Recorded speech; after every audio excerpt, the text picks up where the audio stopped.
أعوذ بالله من الشيطان الرجيم بسم الله الرحمن الرحيم الحمد لله رب العالمين والصلاة والسلام على رسوله الكريم أما بعد فأعوذ بالله من الشيطان الرجيم بسم الله الرحمن الرحيم. We are discussing the synthesis of Iman for the last 3 lectures, and if you remember, we analyzed microscopically that what are the 2 different characters in response to the call of Iman. Today we are going to just discuss the same subject but at the surface. How those who are blessed by Iman by Allah subhanahu wa ta'ala look like, act like, and those who are banned by Allah subhanahu wa ta'ala for Iman, how they look like and how they behave. For this, our basic lesson would be Suratul Layl. A'udhu billahi minash shaitanir rajeem. Bismillahir rahmanir rahim. Wal-layli idha yaghsha wal-nahari idha tajalla. وَمَا خَلَقَ الذَّكَرَ وَالْأُنْثَى إِنَّ سَعْيَكُمْ لَشَتَّى فَأَمَّا مَنْ أَعْطَى وَاتَّقَى وَصَدَّقَ بِالْحُسْنَى فَسَنُيَسِّرُهُ لِلْيُسْرَى وَأَمَّا مَنْ بَخِلَ وَاسْتَغْنَى وَكَذَّبَ بِالْحُسْنَى فَسَنُيَسِّرُهُ لِلْعُسْرَى وَمَا يُغْنِي عَنْهُ مَالُهُ إِذَا تَرَدَّى إِنَّ عَلَيْنَا لَلْهُدَى وَإِنَّ لَنَا لَلْآخِرَةَ وَالْأُولَى فَأَنذَرْتُكُمْ نَارًا تَلَظَّى لَا يَصْلَاهَا إِلَّا الْأَشْقَى الَّذِي كَذَّبَ وَتَوَلَّى وَسَيُجَنَّبُهَا الْأَتْقَى الَّذِي يُؤْتِي مَالَهُ يَتَزَكَّى وَمَا لِأَحَدٍ عِندَهُ مِن نِّعْمَةٍ تُجْزَى إِلَّا ابْتِغَاءَ وَجْهِ رَبِّهِ الْأَعْلَى وَلَسَوْفَ يَرْضَى. Suratul Layl, which is preceded by Suratul Shams, which is preceded by Suratul Balad. These 3 surahs throw light on our subject. First is Suratul Shams. Allah Almighty swears in the sun, the moon, the day, the night. And finally, وَنَفْسٍ وَمَا سَوَّاهَا, He swears by the human self and what Allah has finished it.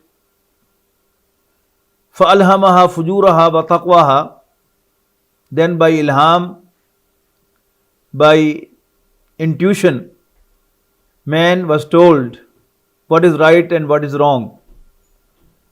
Taqwaha, what will conserve it, what will conserve its human nature, and what will split into pieces. وَنَفْسٍ وَمَا سَوَّاهَا فَأَلْهَمَهَا فُجُورَهَا وَتَقْوَاهَا. Fajr means to break up. When the night splits and the day appears, this is called Fajr. And Taqwa is conservation. What conserves man's nature is very well known to man himself. And what spoils his nature is also very well known to him. Then Allah Almighty says, قَدْ أَفْلَحَ مَنْ زَكَّاهَا. Indeed the one who keeps it pure, who purifies himself. He doesn't allow his nature to be polluted. He allows us neat and clean. He will be prosperous. He will succeed. وَقَدْ خَابَ مَنْ دَسَّاهَا. And the one who will bury it into the soil, into the earth, that is the animal body. This is in detail we have studied in the nature of man. He will be spoiled. Then is Suratul Layl. It's a complete subject. it describes the complete law of guidance. There are three characters of one category followed by three characters of another category. As first of all, Allah Almighty swears by the night. Then He swears by the day. Night when it covers, and the day when it is open. And then He swears in the creation of man and woman, male and female. And then He describes, Inna sa'yakum lashatta. Indeed, your endeavors, your struggles, your pursuits are diverse. You know, the diversity of night and the day, and diversity of the man and the woman has been sworn by Allah subhanahu wa ta'ala to describe in Nasayakum Lashatta.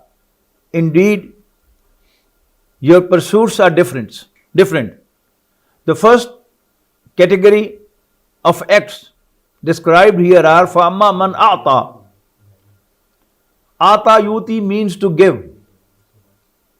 That is, to give one's wealth in charity, to do the charitable work and spend one's wealth in charity.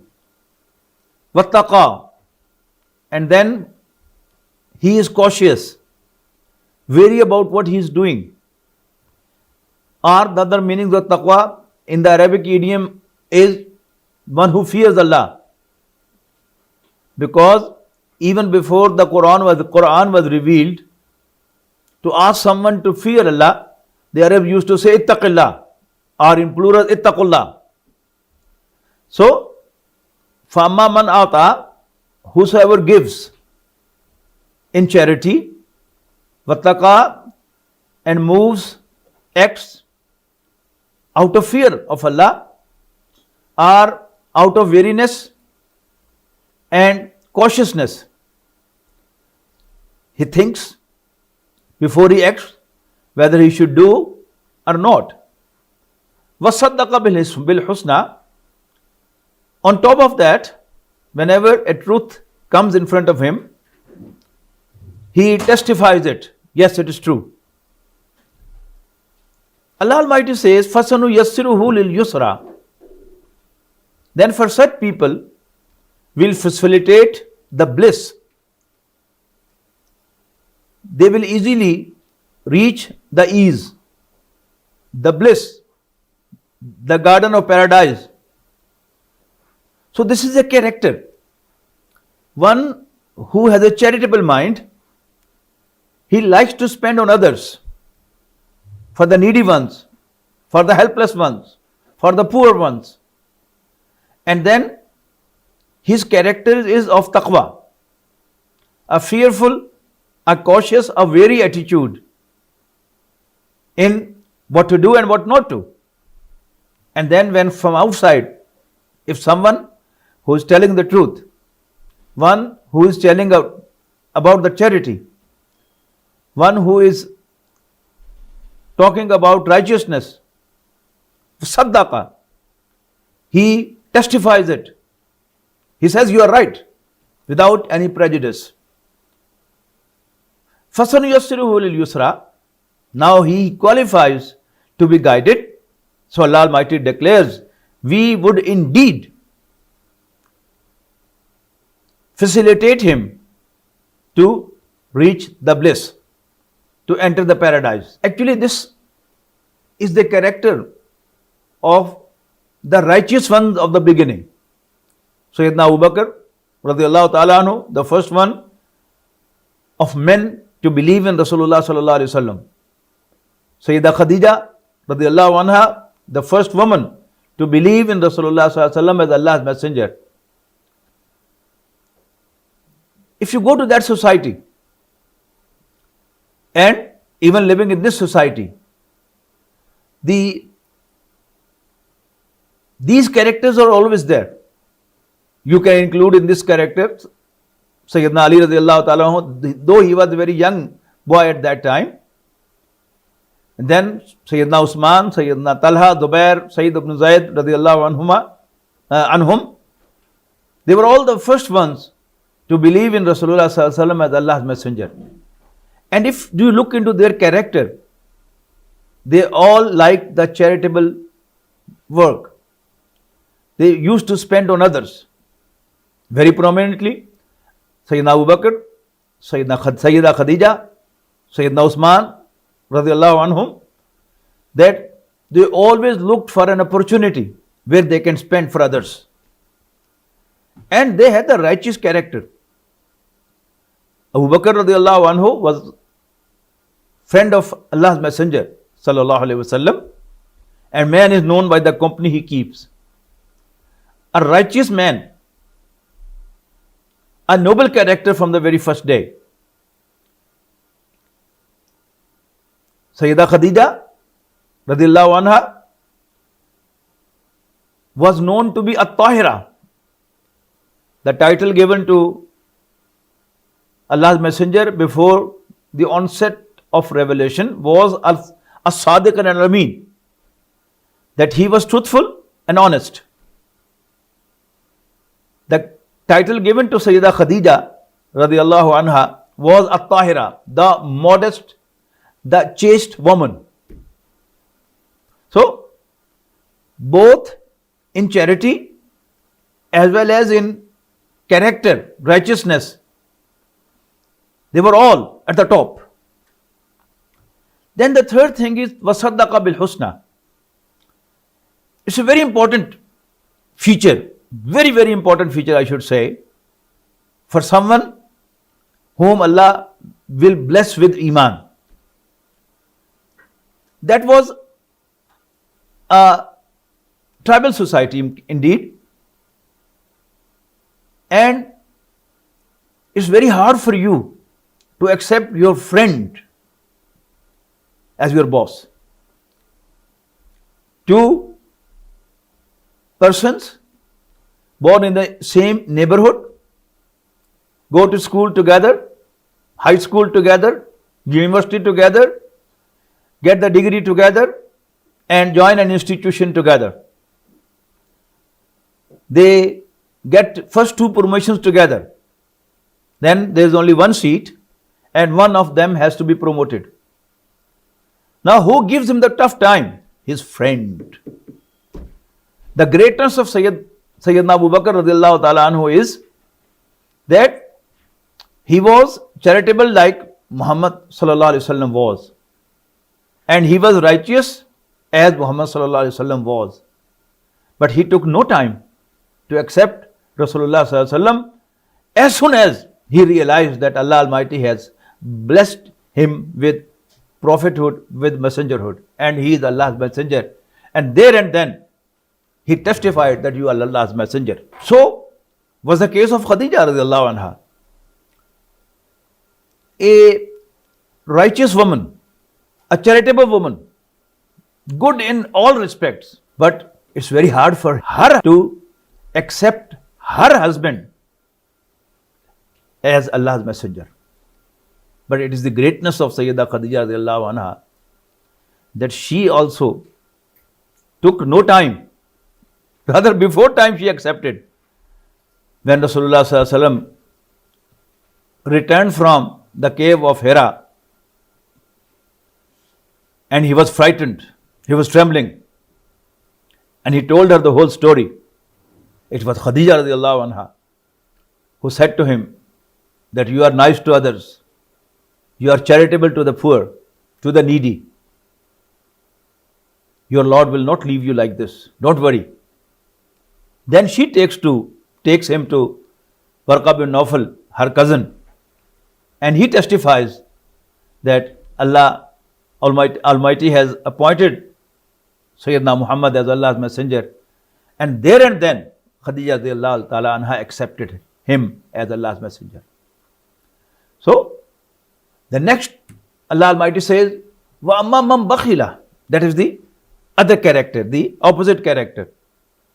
The positive character was ata, one who gives in charity. Amma man bakhila, whereas the other character is amma man bakhila, whoever is stingy, whoever is miser, he keeps the wealth to himself and doesn't spend on others. This is bukhl, opposite of ita. Vastaghna, this is the opposite of ittaqa. Ittaqa, as I translated, was cautious, wary, God-fearing. Vastaghna is careless, doesn't care about what he is doing and what he is not doing. Doesn't care whether he is doing a right job or a wrong job. This is istighna. To be carefree, to be careless. وَكَذَّبَ بِالْحُسْنَى. And on top of that, he denies the righteousness, the most beautiful, the best one. فَسَنُيَسِّرُهُ لِلْعُسْرَى. Such is the person whom Allah Almighty says we facilitate such to the trouble. Usra, hardship, trouble, wrongness. Now, to recognize this character clearly, if you keep the picture of Abu Lahab in front of you, first of all, let me introduce Abu Lahab to you. Abu Lahab was the real uncle of Rasulullah sallallahu alaihi wasallam. Abu Lahab was the real paternal uncle of the Prophet alayhi salam. And that was a tribal society. Don't forget that. In a tribal society, the man from your tribe is always owned by you. You own the man of your tribe and you disown the people of the other tribe. Abu Lahab was not only the man of the tribe of Rasulullah sallallahu alaihi wasallam, but he was the real uncle of Rasulullah sallallahu alaihi wasallam. And he was known to be a thief who stole a golden pearl gifted to Kaaba, because Banu Hashim, the family of Rasulullah sallallahu alaihi wasallam, was the custodian of the Kaaba, and he was known to be a thief who has stolen a gold animal which was gifted to the Kaaba, the house of Allah. So, number one, he was stingy, didn't spend on others. On top of that, he was a wrongdoer too. And it was known in Makkah that he had stolen that golden animal from the Kaaba, from the house of Allah. On top of that, despite being the uncle of Rasulullah sallallahu alaihi wasallam, he turned to be the first one to deny the fact that Muhammad sallallahu alaihi wasallam is Allah's messenger. First of all, when the Prophet sallallahu alaihi wasallam invited his family to a dinner, and after that he tried to speak, he did not allow to speak. And then when he rose on the mountain of Safa and called people, "Come, listen to me." People gathered around. The Prophet ﷺ asked, "How did you find me?" They said, "The life you have spent among us, we recognize you as a truthful and honest person. We trust you in whatever you say." The Prophet ﷺ said that, "Okay, let me tell you that you'll all die and then you'll all be raised to life again. After death, you'll be brought to your Lord to produce your account." He abused Rasulullah sallallahu alaihi wasallam. "Tabban laka ya Muhammad, ali hada jamaatana." Did you gather us for this? So he was the first man to deny the truth of Rasulullah sallallahu alaihi wasallam and to deny the prophethood of Rasulullah sallallahu alaihi wasallam. So this is the character of Abu Lahab. Then because he did that, Allah subhanahu wa ta'ala facilitated for him to be caught in trouble. فَسَنُ يَسِّرُهُ لِلْعُسْرَى. Then soon we will indeed facilitate for him the trouble. Then two more characters, if you understand, from Seerah of Rasulullah sallallahu alaihi wasallam, I believe you will certainly understand the whole phenomenon of Hidayah, the guidance. One character which you must study is the character of Abu Jahl, whose name was Amr bin Hisham. But Rasulullah sallallahu alaihi wasallam gave him the title for Abu Jahl, father of ignorance. He was also a well-reputed man, like Sayyidina Abu Bakr, Sayyidina Usman, Talha, Zubair. All these were prestigious people who had good name in the society. They used to do charity. And they were righteous. You won't find in their character the negativity. As I said, that he was not from Banu Hashim. Abu Jahl was not from Banu Hashim, the sons of Hashim, that is the family of Rasulullah sallallahu alaihi wasallam. Someone asked him in private, is Muhammad lying sallallahu alaihi wasallam? He said no. The man asked him in private, then why are we opposing him? He said, we have always been in competition with the sons of Hashim, Banu Hashim. If they provided food to Hajjaj, to the pilgrims, we too provided food. If they served water to the pilgrims, we also served water to the pilgrims. If they fixed tents for the pilgrims, we fixed tented for the pilgrims. Now, if we believe in Muhammad sallallahu alaihi wasallam, that would mean that we would be slaves of Banu Hashim forever. For those from Indo-Pak subcontinent, I give you the example. What exactly is this? Someone says that yes, he is right, Mr. X is right, and he is of that dignity and prestige. But as we are Brahman and he is from Shudra, or we are Rajput and he is Sheikh, or we are Jat and he is a Rai.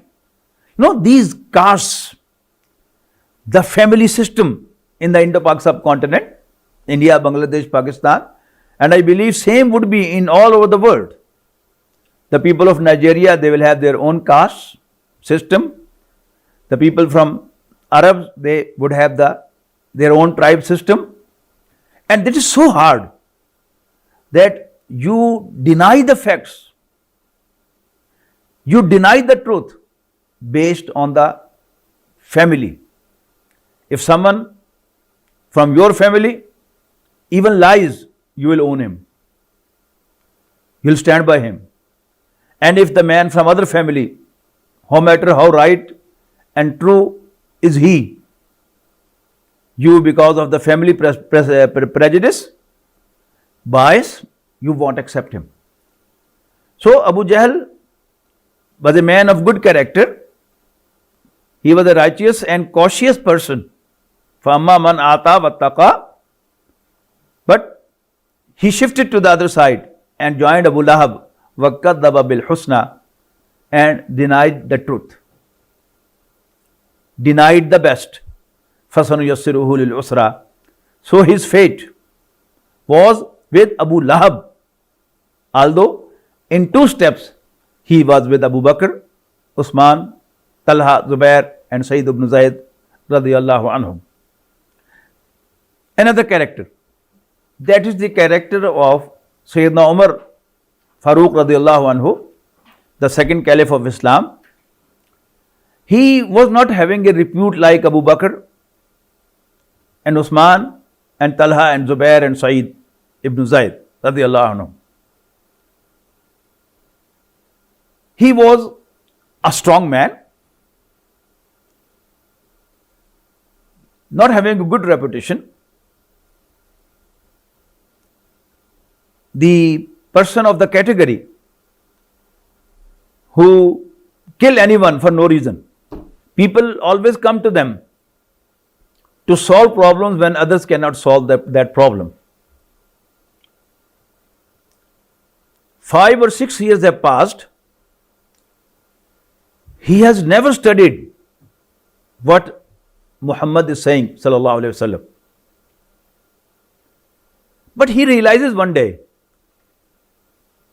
that, what's this? Muhammad has divided our community into two: his believers and his non-believers. Why shouldn't I fix the problem and kill Muhammad sallallahu alaihi wasallam, ma'adallah? So he takes his sword in his hand and leaves his house to go to Dar Arqam, where Rasulullah sallallahu alaihi wasallam was residing and working from. On his way,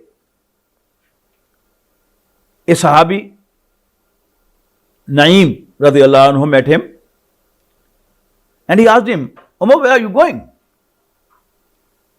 He said, I'm going to fix the problem today.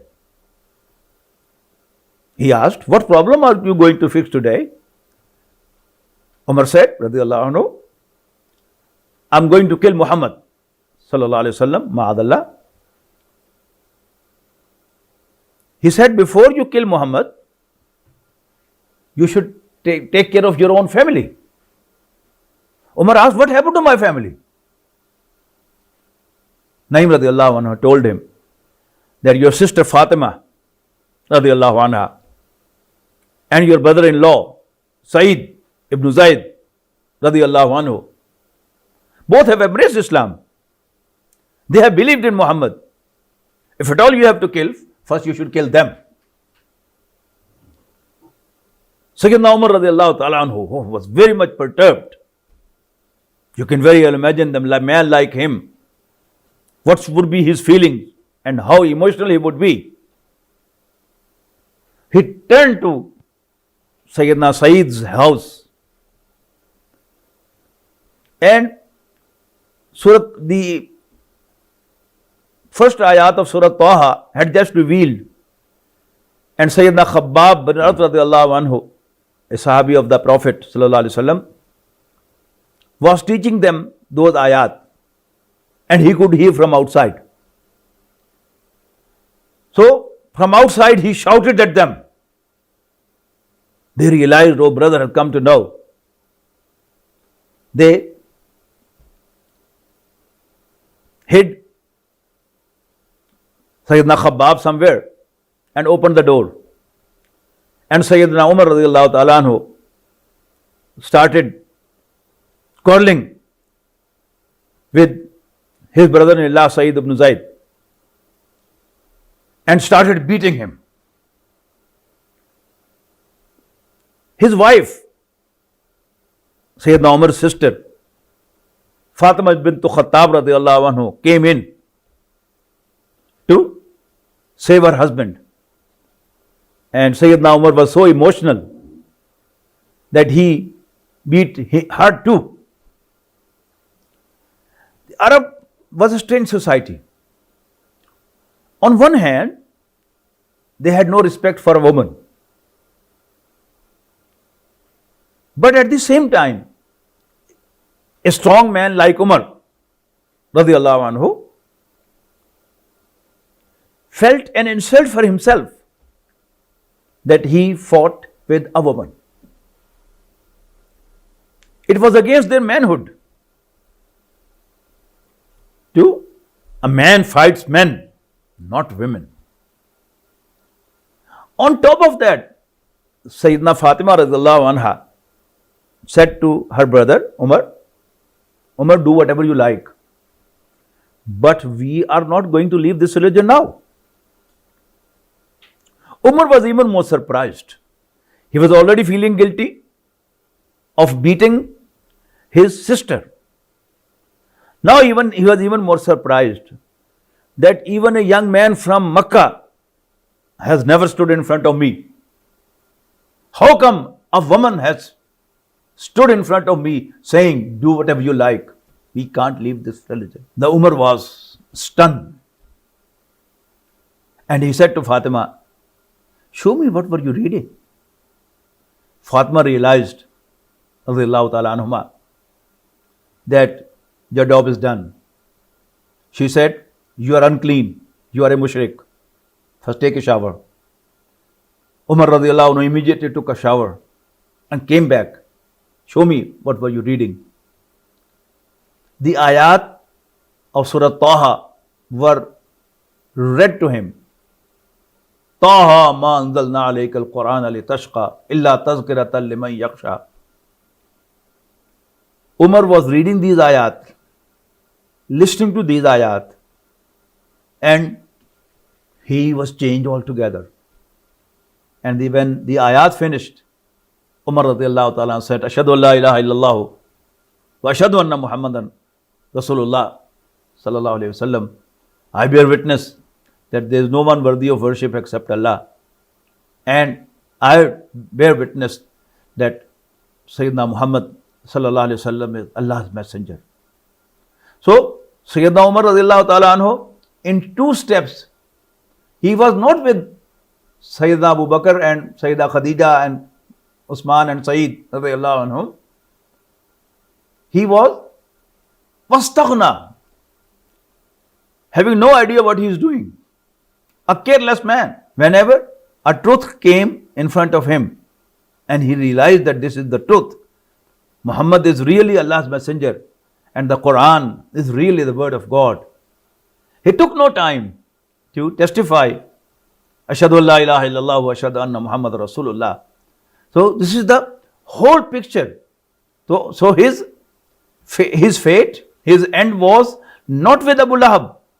His end was with Abu Bakr, Uthman, Khadija, Sayyid ibn Zayd, Talha, Zubair, etc., etc.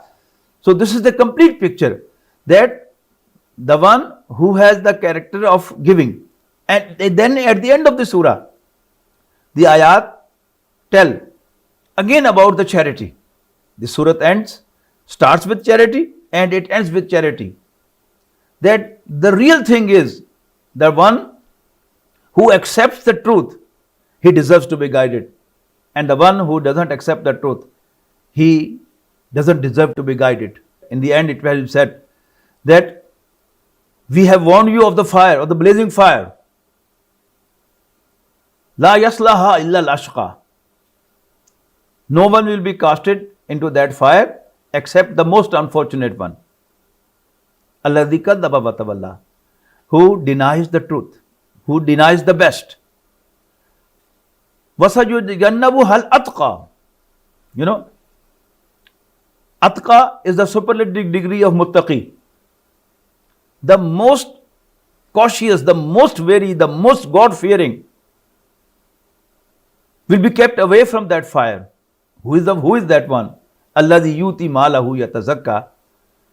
One who gives wealth to achieve self-purification. Then before Surah Shams, before Surah Layl is Surah Shams, which we have already talked about a bit. Then before that is Surah Al-Balad. Surah Al-Balad gives us another very beautiful picture, that who deserves to be guided. Allah Almighty says, La uqsimu bihadha al-balad. No, I swear by this town, Makkah. Wa anta hillum bihadha al-balad wa walidim wa ma walad. Laqad khalaqna al-insana fi kabad. Indeed, we created man in trouble. Alam naj'al lahu aynayn wa lisanan wa shafatayn. Didn't we give him 2 eyes and a tongue and then 2 lips? Wa hadaynahu najdayn. And we directed him to 2 small hills, that is the breast of the mother. A new Mount Bibi. Who tells him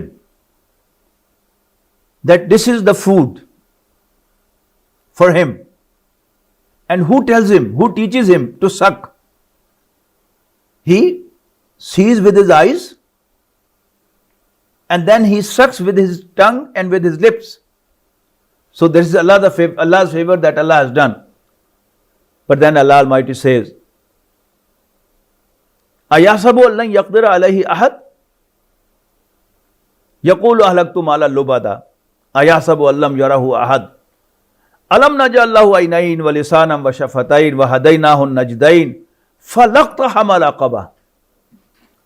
But man couldn't climb the steep hill. No, this is the steep hill. And what are the milestones of that hill? Fakku raqaba. To set the necks free. To free the slaves. Or those who are under debt, pay that much that they are free of debt. Then it'amun fi yawmin zi masghaba. And then to feed in the day of drought.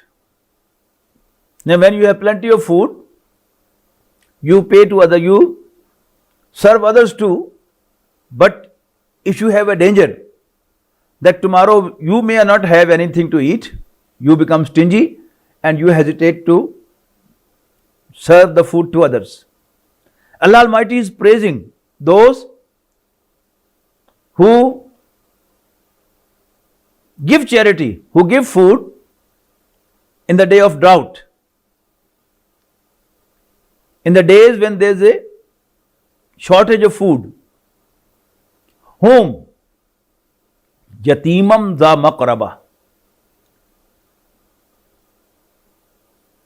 The orphan who is a kin, who is a close relative. It's a very dirty nature of man that he is charitable at a distance.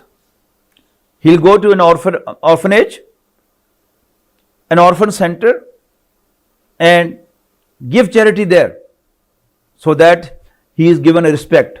A label is put that such and such person, this charity to this hospital, this block was built by Mr. So and so, Madam such and such. But when you help your close relative, no one knows about it. Allah Almighty is praising. فَلَقْتَهَا مَلَقَبَ وَمَا أَدْرَاكَ مَلَقَبَ فِكُّ رَقَبَ أَوْ إِطْعَامٌ فِي يَوْمٍ ذِي مَسْغَبَةٍ يَتِيمًا ذَا مَقْرَبَ. An orphan who is close relative, but you have some bias for him that his father insulted me, his mother stood against my mother, and things like that. So you don't want to help that poor orphan relative. But if you do that, then Allah Almighty says, ثُمَّ كَانَ مِنَ الَّذِينَ آمَنُوا. Had he done that, and then he would have been of those who believe, who have Iman. So if you view this picture in your mind, it shows that Iman is lying on the other side of the steep hill. If you climb that hill, you will find Iman on the other side. And if you don't climb that steep hill, perhaps you will not be able to reach Iman ever. So, the synthesis of Iman that we started 3 weeks ago, that what is the call of Iman and how it started. It started with Inna fi khalqis samawati wal ardi wa ikhtilafil layli wan nahari la ayatin li ulil albab. Indeed, in the creation of heavens and the earth, and the alternation of the night and the day. They are signs for those with albab, with a clear heart. Then, in two ways we analyze this. One was the microscopic view of the heart. The one who keeps his heart clean, neat and clean. The lamp in his heart is shown through and through, and the light passes through the heart and penetrates into his body. And his body is the picture of the righteousness. It always acts right. And then when the sun of prophethood appears, comes, because both have the light of the same origin, that is Allah subhanahu wa ta'ala. So their frequency is the same, and there is a resonance, Nurul ala Nur. They accept Allah's messenger immediately within no time. The same subject we try to understand with the other terminology of the Quran, that who appreciate the signs. If you unite the two, that is, who are those who have the clean heart, those who have eyes to see, ears to listen, and then they have a brain to reflect. Then they have a thankful attitude, and they are steadfast, men of determination, and they are the qawmu yaqilun, the sensible ones. Then today we have studied about Abu Jahl. What was his problem? Now you can join together that he appreciated the signs, but he didn't accept the truth. Qawmu yuminun, last time we studied, those who believe, and those who don't believe, they don't appreciate the signs in the long run. Allah Almighty takes away from them the ability to recognize the truth, because they opt not to accept the truth. Allah Almighty has shown the way whether to be grateful or to be ungrateful. The one who is grateful, he opts the righteousness, he opts the truth, he opts Iman. And the one who is thankless and who doesn't want to speak the truth, Allah Almighty disqualifies him to accept the truth, and he ends with Abu Lahab and Abu Jahl. Brothers and sisters, today is the 26th of the month of Shaban, Shabanul Mu'azzam, and the holy month of Ramadan is at hand. So it appears to me appropriate to talk about the fasting and the month of Ramadan, its importance, what connection it has got with the Quran, a little bit. A'udhu billahi minash shaitanir rajeem. Bismillahir Rahmanir Rahim.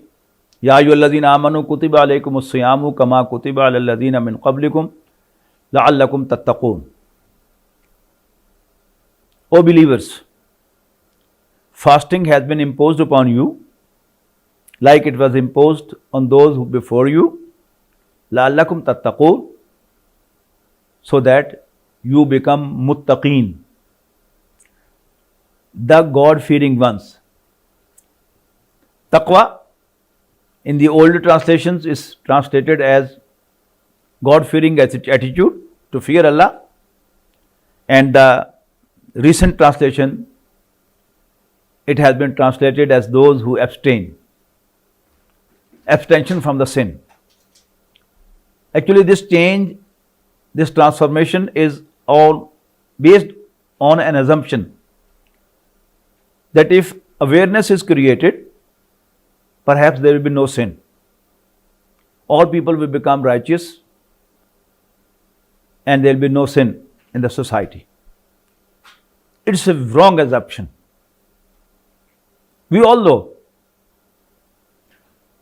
that traffic laws are for our benefit, but when we don't have the fear of having a ticket, we violate the traffic rules.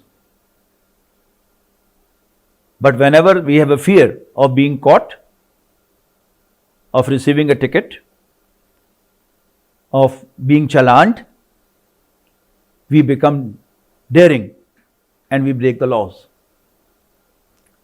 Who doesn't know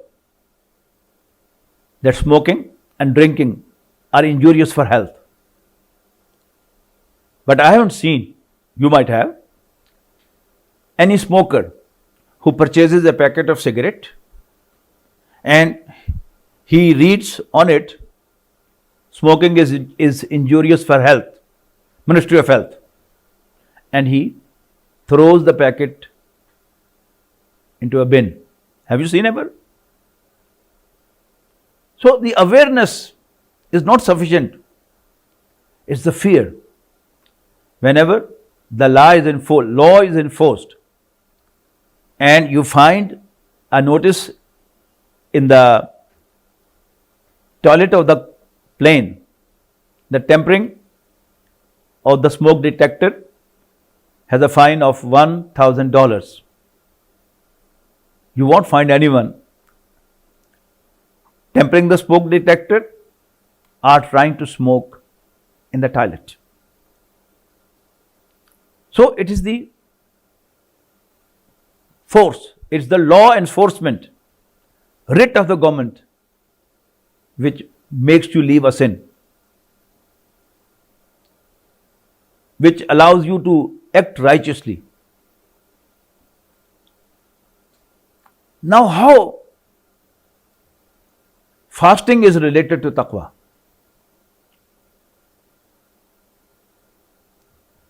Theoretically speaking, we are all Allah's slaves and Allah is our master, He is our Lord. We must fear Him. But practically we don't.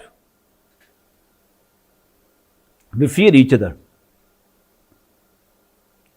I'm a humble servant of the Quran. You listen to me, you listen to my lectures, you pay me your respect. Whenever I'll find any one of you around, I'll be cautious and wary. I'll try to act out of weariness. It means I fear you. In fact, I should fear Allah. What happens when we fast? In some part of the world, the fast may be of 16 or 17 hours or even more. And you will be hungry as well as thirsty. And at home, you will be with your wife alone, none else at home. You will have a temptation to have a physical contact with her. But you don't. You won't. Why? Having the fear of Allah. Allah Almighty, who is my Lord, He has asked me not to eat from the Adhanul Fajr to Adhanul Maghrib, not to drink and not to have sex, even with my own wife. Everything is available. There is no one to stop me either. My father is not there, my mother is not there, my children are not there, my brothers, sisters, friends, others, no one is there. But we hardly eat. Actually, this is a practice. A famous Urdu Mufassir of the Quran, Maulana Amin Hasan Islahi, has quoted that the word Saum was used in the original Arabic language for a training of the horses. You know, horse and camel both are to ride. Horse is a swift ride. camel is a slow ride. On the other hand, camel is a rough and tough animal, and it can provide you service for 2 weeks without taking anything or drinking. Whereas horse doesn't work when you don't provide your horse food, you don't serve your horse water, or even a horse needs scratching.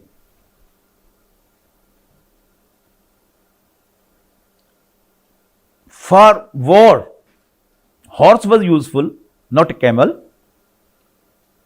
So to overcome this, Arabs used to make their young horses from the young age stand in the sunlight, hungry and thirsty. Initially for 15 minutes, then half an hour, then 2 hours, 4 hours, to train him for war. This training was called Sawm.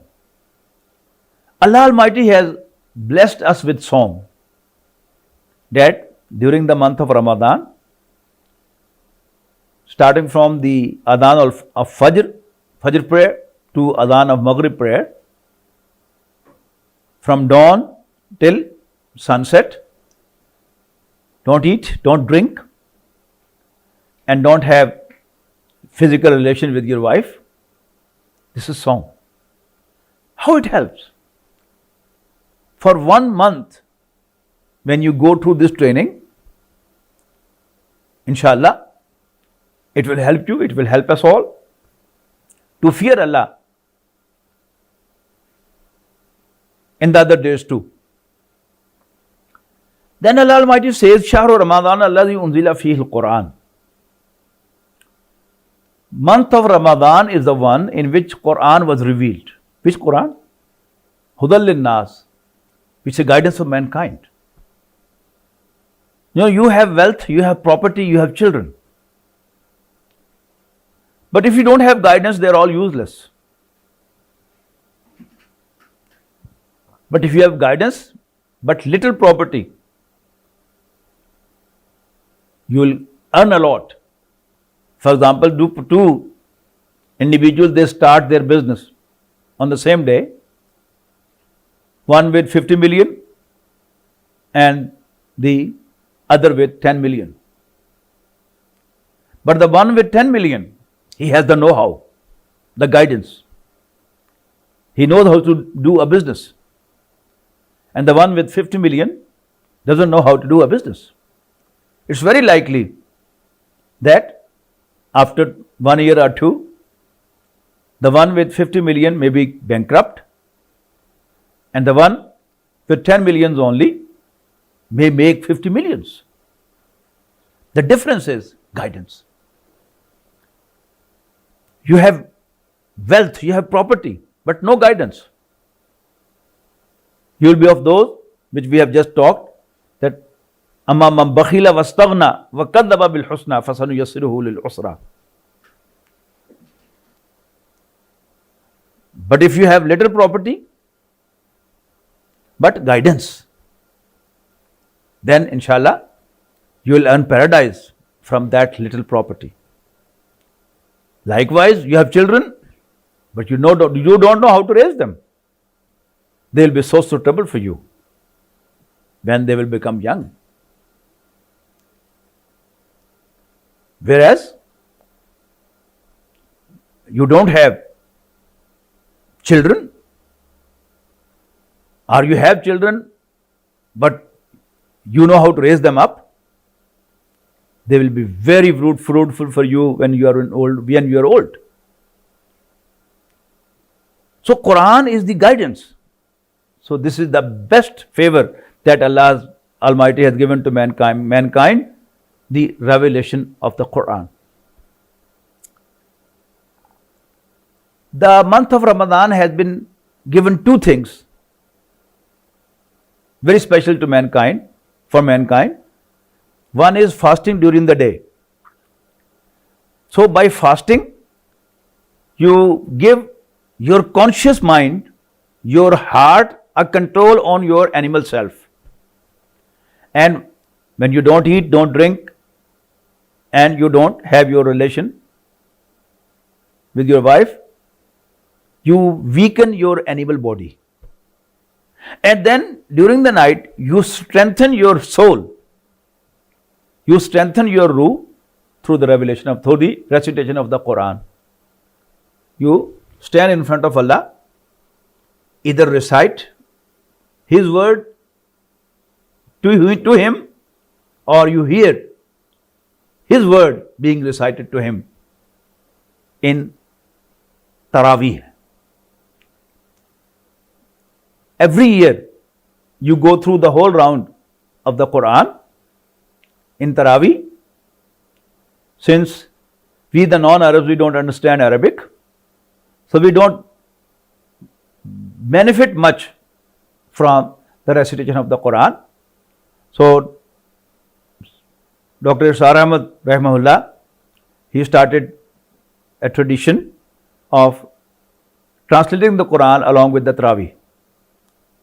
So we also follow in our center, Quran Academy, Faisalabad, the Salatul Isha will be held at 8:30, inshallah, and we'll start the translation of the Quran at 10:30, inshallah, and we'll try to finish by 1 o'clock Pakistan time. So those of you who are able to join us, you are most welcome. You have in front of you the timings and the link before you.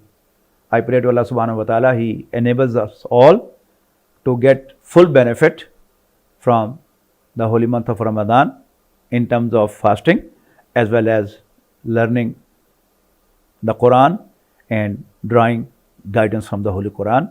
Akhir dawana, alhamdulillah rabbil alameen. The translation will be in Urdu, mind you please. Assalamu alaikum.